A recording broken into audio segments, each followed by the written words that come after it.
je n'imaginais pas qu'il aurait fallu attendre 2023, le XXIe siècle, pour que des Français parmi nous puissent de nouveau avoir peur, comme ils avaient pu avoir peur à la fin des années 30 et durant les années 40. Et uniquement pour le fait d'avoir une religion, d'être de confession juive. Avant l'ordre du jour que nous avons, je voudrais, parce que ça me paraît de circonstance, puisque cela fait désormais un mois, jour pour jour,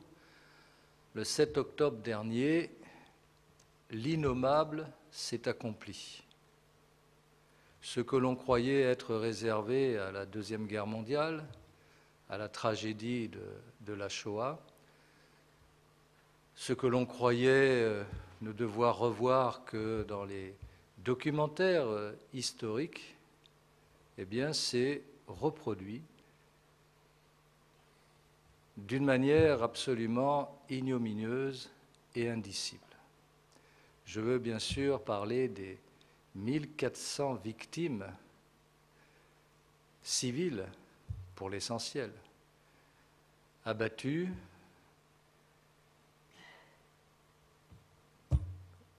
tuées dans des circonstances invraisemblables, indignes de l'homme, pour que nous n'oublions pas ce qui se passe là, devant nous. Parmi toutes les victimes, nous devons dénombrer 40 des nôtres, des citoyens français, pour lesquels il n'a pas été encore possible pour le gouvernement français de leur rendre l'hommage nécessaire. Et puis, il y a aussi 8 portés disparus et 7 vraisemblablement otages. Voilà pourquoi, en ce début du conseil municipal, je voudrais que nous ayons une pensée très forte pour toutes les victimes, leurs familles, et puis également dire que moi, lorsque je faisais mes cours d'histoire-géographie et que je vagabondais sur les tragédies de l'histoire, je n'imaginais pas qu'il aurait fallu attendre 2023, le XXIe siècle, pour que des Français parmi nous puissent de nouveau avoir peur, comme ils avaient pu avoir peur à la fin des années 30 et durant les années 40. Et uniquement pour le fait d'avoir une religion, d'être de confession juive. Et dans notre pays, depuis lors, même si régulièrement, de temps en temps, cela florissait, on a vu indiquer des signes de l'étoile de David